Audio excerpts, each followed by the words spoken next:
In this video, you will learn how to get dark mode on Monday.com.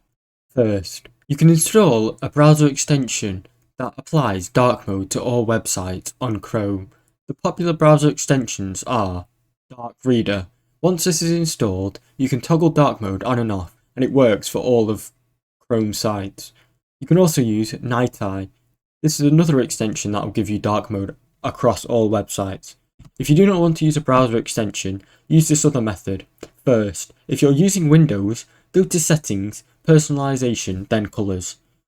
Under Choose your default app mode, select Dark Mode. Then, all of your websites will be in dark mode.